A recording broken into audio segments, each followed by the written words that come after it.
Assalamu alaikum wa rahmatullahi ta'ala wa barakatuhu. Al'umma 'yan uwa 'yan Nijar barkanmu da warhaka. Da fatan mun shiga dare lafiya, muna yi muku fatan alkhairi a duka inda kuke a faɗin duniya. Kamar yadda bayanai suka zo mu cewa lalle babu shakka ƙasar Cote d'Ivoire an yi yunƙurin juyin mulki ko kuma wasu abubuwa masu kama da haka.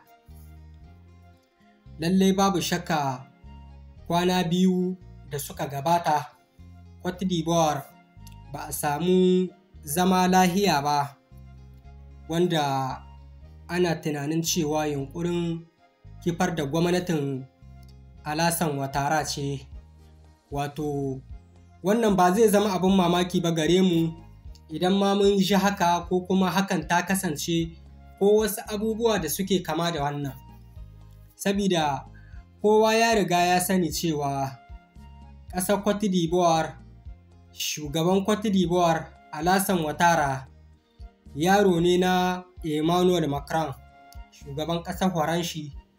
Yaron shi ne kuma shi ke tsara mashi abubuwan da suke zauwa nan ƙasashenmu na Afirka, suke yin abin da suka ga dama kuma suke yin abin da suke so, musamman irin abubuwan da suka dinga yi ga ƙasashen Confederation kin IAS tun bayan da cewa an samu sauyin gwamnati a cikin waɗannan ƙasashe. Wato Alassane Ouattara babu abin da bai yi ba don ganin cewa waɗannan ƙasashe ya kawo hargitsi a cikinsu, an kauda shugabannin da suke sama.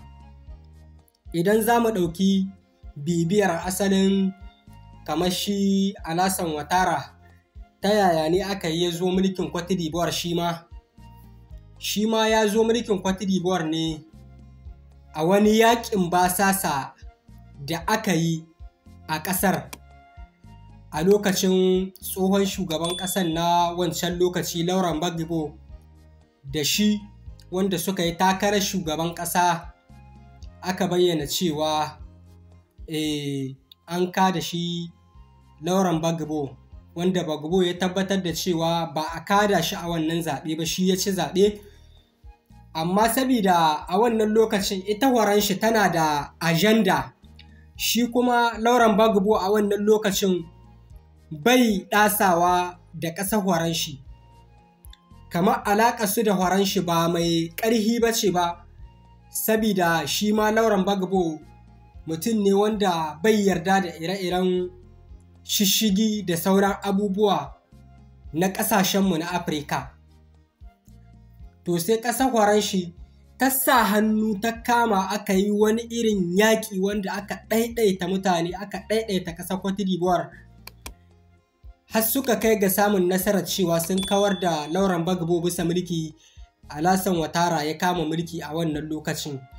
Shi ma ta yaƙin basasa ne ya zo bisa mulkin, shi kan shi wanda ke bisa a halin yanzu shi Alassane Ouattara.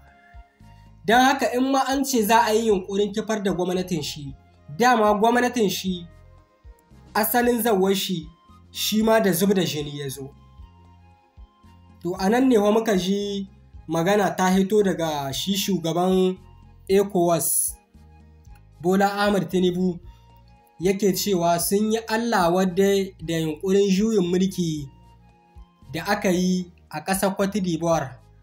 Kai su a halin yanzu ba su yarda, ba za su lamunta ba a ƙara ɗaukar mulki da tsinin bindiga. To ina ga a nan wuraren shi Bola Ahmed Tinubu ya mance da cewa mulki siffar Allah ce. Shi kuma Allah ya gai yana ƙwatan mulki ne daga hannun wanda ya so kuma ya bada shi ga hannun wanda ya so. Ba cewa ya yi ina zaɓe ba, yana ƙwata ne daga hannun wanda yake so, ya bada shi kuma hannun wanda yake so. To a nan ne na gane cewa kalaman Bola Ahmed Tinubu kamar yana yin wasu kalamai ne wanda yana ɗabbaka cewa demokaradiyya wani abu ce, wani abin biyayya ce.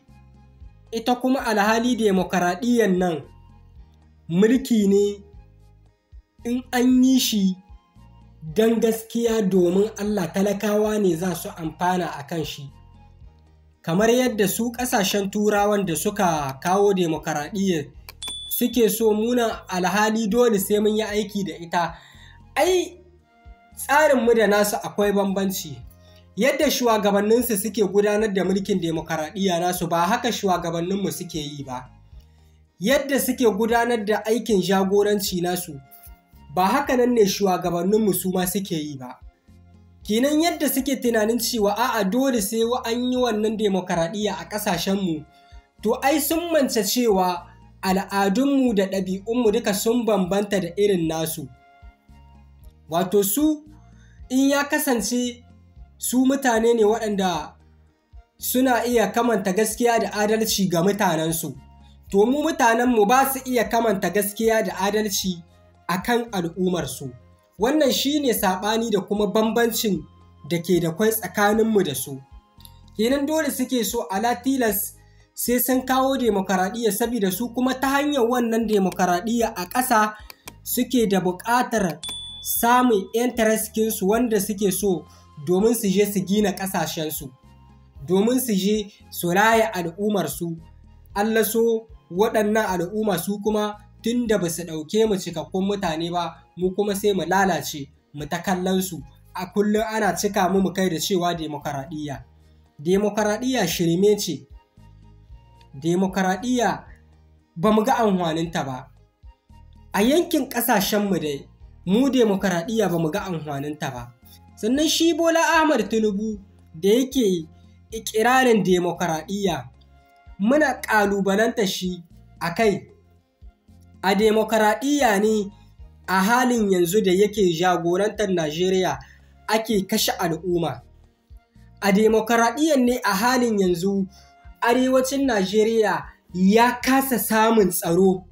Duka demokaradiyya ce wannan, kuma har yake bugun gaba da ita, alhali mutane ba su samu kyakkyawar rayuwa ba, mutane ba su samu kyakkyawar makoma ba, mutane ba a ma bar mutane ba su ma dinga noma abincin da za su ci sannan su yi neman wani abu na gaba. Duka wannan ba a ma bari mutane suka yi ba, amma ya hito yana cika baki akan demokaradiyya. Wannan kayan kunya ne gare shi. Ya tabbatar da cewa shi ɗan demokaradiyya ne, to ƙasar shi ya samar mata da tsaro cikakke a ƙarƙashin mulkin shi na demokaradiyya da yake. Wannan shi ne sai mu gani ya yi wani abin birgewa ga ƙasar shi, ƙasar ta kama hanya a mulkin na demokaradiyya da yake cika baki a kai. Sannan har wasu ƙasashen su gani cewa ai demokaradiyya tana da amfani. Demokaradiyyar da ba ta da amfani ga ta nan wuraren mutane sun kasa zama lahiya, yunwa ta ishi mutane, ana kama mutane, ana kashe mutane, ana raba mutane da matsugunansu. Sannan wani ya zo ya dinga cika ma mutane baki da demokaradiyya. Ina ne aka gaye demokaradiyya a haka? Ina ne inda aka tabbatar da cewa dole demokaradiyya sai ta tafi a haka?